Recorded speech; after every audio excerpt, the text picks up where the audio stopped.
Benvenuti a un altro appuntamento con Trieste d'Arte. È un appuntamento un po' particolare, non tanto perché io mi trovo in studio e non sui luoghi della mostra che vi racconteremo, ma perché l'autore della mostra, che non a caso si chiama Anomia, Nicola Previati è appunto l'autore che è il nostro ospite, ci ha chiesto di poter soltanto far sentire la sua voce e di non far vedere il suo volto, e quindi noi facciamo questo tipo di questa intervista logicamente avvalendosi delle immagini dei quadri che sono esposti fino al 16 di settembre alla Sala Comunale d'Arte di Piazza Unità. Allora, intanto grazie Previati per essere collegato con noi. Grazie a voi di questa opportunità, che ci tenevo molto, e di aver accettato questa mia strana richiesta insolita. No, va bene, Contrariamente insomma. all'egocentrismo di tutti gli artisti di farsi vedere, io scelgo di non farmi vedere, ma di far vedere le mie opere. Ma poi, Quindi vi ringrazio già di questa possibilità. diciamo la verità, anche voi artisti avete una vena, non voglio dire di follia, non mi permetterei mai, ma insomma una vena artistica che deve essere rispettata, anche perché, diciamo, poi è pure divertente giocare in questo modo. Allora, intanto io direi che possiamo cominciare a far vedere le opere, partendo però proprio dal titolo della mostra, che è Anomia, e che significa, se i miei ricordi del greco non sono completamente arrugginiti, senza nome in pratica. Esattamente, però parto da un'affermazione ben precisa, Mm. perché spesso il concetto di anomia viene frainteso, viene coinciso come assenza di legge, della regola o dell'ordine, o come in senso medico un tipo di afasia che il paziente non riconosce gli oggetti, ma non sa definirli. Il mio concetto parte da una frase del filosofo Giulio Sevola, che afferma che vi è grandezza della personalità laddove è visibile l'opera più che l'autore, l'oggettivo più che il soggettivo. Quindi questo è il mio punto di partenza per il titolo di questa mostra, come una provocazione, proprio in tempi in cui ci si tende a far vedere, ma l'opera spesso non ha lo stesso valore delle intenzioni.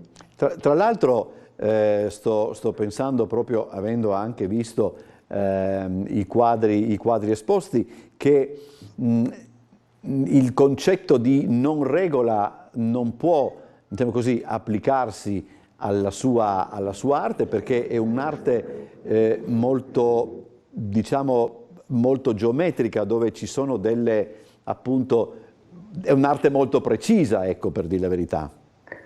Esattamente, diciamo che lavoro con schemi che non si usano più da più di 200 anni, partendo dal Medioevo, in cui la costruzione della figura della griglia era fondamentale nella Mhm. costruzione della figura e anche nell'estetica stessa del quadro, tutto quel lavoro che non si vede. Io parto dall'affermazione sempre che il primo grande pittore che è stato astrattista era Piero della Francesca. Noi non vediamo le linee di costruzione, ma se noi lo scomponiamo vediamo che c'è un astrattismo, una pignoleria pazzesca. Mi fa venire in E, mente, sì, prego, prego. prego, no, mi dica, mi dica. No, dicevo, mi fa venire in mente quel bellissimo eh, passaggio di un film della Disney che si chiama In e Out, se non mi sbaglio, dove Sì. in credo meno di 10 secondi viene spiegata la differenza fra arte figurativa ed arte astratta, e dove viene fuori francamente che l'arte astratta non è che uno sviluppo dell'arte figurativa, ecco, insomma, e quindi è ben vero che c'è Piero della Francesca anche sotto o sopra per continuare a giocare proprio le immagini che stiamo vedendo. Certo, poi c'è il concetto che è fondamentale: qualsiasi artista figurativo deve contenere la parte astratta, qualsiasi artista astratto deve contenere una parte figurativa. Se non ha entrambe le parti non riesce a essere pienamente artista. Ecco, Soprattutto lei. perché le geometrie che uso io hanno tante matrici diverse, che vanno da quella classica greca a Mhm. quella, diciamo, islamica e anche a quella tipicamente veneta, soprattutto veneziana. E ci sono anche, questo è un dato che stiamo vedendo in questo momento, ci sono anche tantissimi, c'è tanto colore. Sì, e il colore, quella è la parte, diciamo, più istintiva. Mm. Dopo la rigida costruzione, che paradossalmente la griglia sembra qualcosa che ci costringe, in realtà io mi trovo pienamente libero nella griglia, però richiede rigore, è quasi una forma di preghiera costruire le figure su questa griglia.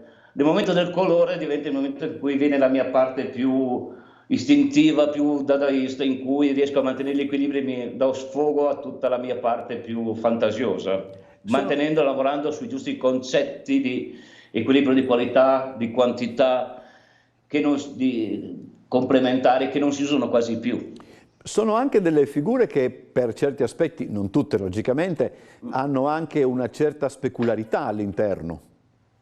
Certo, c'è una forma di simmetria, Mm, mm, è assolutamente voluta, proprio perché il momento in cui viviamo in questo caos, in questo momento della nostra società, ci vuole un ritorno a un certo tipo di ordine. L'ordine ci fa stare bene, ci ridà equilibrio anche interiore, quindi cerchiamo nell'immagine un ordine interiore e questa l'immagine ce la deve dare. Eppure essendo appunto delle immagini ordinate, delle immagini verrebbe da dire appunto estremamente ordinate, pure si coglie un movimento interno diciamo notevole, per certi aspetti addirittura impressionante. Il fattore è quello dato proprio di lavorare su vari piani di griglie. Quel discorso che dicevo prima, ci Mhm. sono varie griglie che lavorano, quindi è una forma di controcornice che è di Sì, origine medievale, che l'ultimo artista che l'ha usata è stato Fortunato De Pero, nella ok. sua serie di arazzi, che è stato il momento illuminante per ritrovare questa cosa. Poi c'è una spazialità diversa dalla griglia del fondo, che è dato da geometrie di origini islamiche, quelle più semplici, per le altre per noi sono inaccessibili, e il contrasto con queste figure che escono grazie anche alla complementarietà dei colori. Quindi ci sono vari fattori, sembra quasi sculture perché le luci sono ben regolate nella loro costruzione.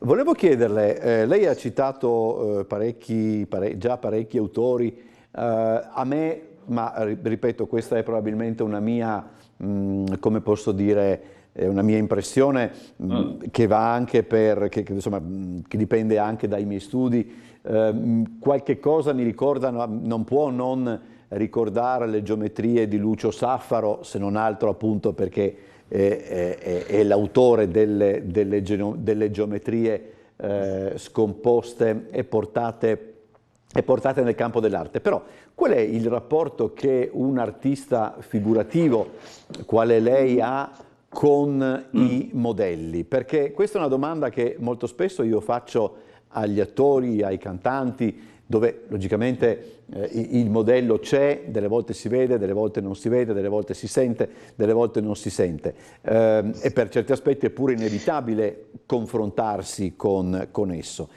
Per un artista figurativo o comunque per un artista, insomma, il modello, nel senso non il modello che si mette in posa, ma il Certo. modello, l'archetipo intendo, che cosa significa?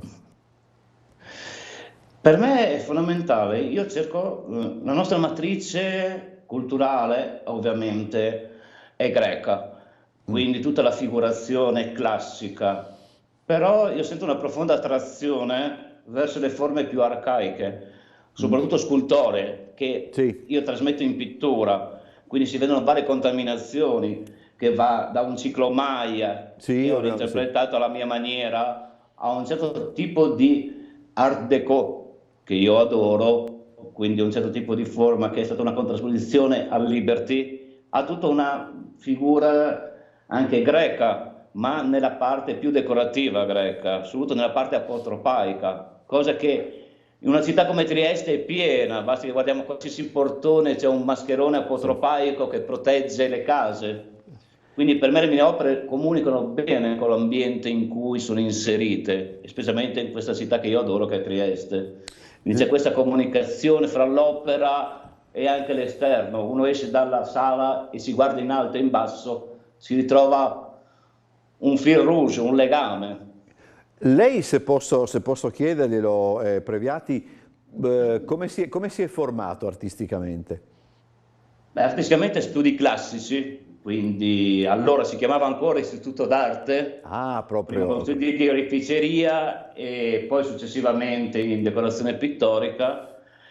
E poi mi sono formato all'Accademia di Belle Arti di Bologna, sempre di decorazione pittorica, quindi studi proprio molto classici a livello artistico, però portando avanti sempre una ricerca personale, trovando per fortuna gli insegnanti giusti che hanno saputo accentuare questa caratteristica. Lei ha avuto dei passaggi particolari nella sua, diciamo così, nella sua carriera o è partito subito con questo Mm, tipo di ricerca? No, diciamo che io ho lavorato, sono partito da giovane con un certo tipo di ricerca, ho lavorato nell'incisione, sono arrivato finalista nei premi Morandi, poi ho fatto varie esperienze, ho lavorato moltissimo nel multimediale, nella musica, nella grafica commerciale e non. Dopodiché c'è stata una crisi che mi ha fatto riscoprire il piacere di dipingere, quindi soprattutto per una ricerca interiore, per una ricerca di rinascere nella mia forma più pura, quindi di una palingenesi per ritrovare me stesso e per ritrovare il piacere e del fare arte. Come secondo lei dobbiamo guardare queste opere? Dobbiamo guardarle, diciamo, una per una, cogliere, come logico si debba fare, i vari aspetti, oppure possono essere viste anche come parte di un tutto più ampio? Diciamo che ragiono su due principi. In mostra sono rappresentati vari cicli di lavoro e quindi ognuno può trovare una propria sensibilità diversa a seconda di questi cicli di lavoro. L'unica cosa condivisa in tutti questi cicli, che sono formati mediamente fra le 5 e le 10 opere, è l'idea che c'è un sapere universale, un sapere condiviso. Tutte queste divinità, tutti questi miti non appartengono solo a un popolo, ma li ritroviamo in nomi diversi, con forme diverse in vari popoli del mondo. Sì. E quindi capiamo che alla fine siamo veramente un unico popolo, perché quando i miti cambiano nome ma troviamo le stesse caratteristiche, è affascinante questa cosa.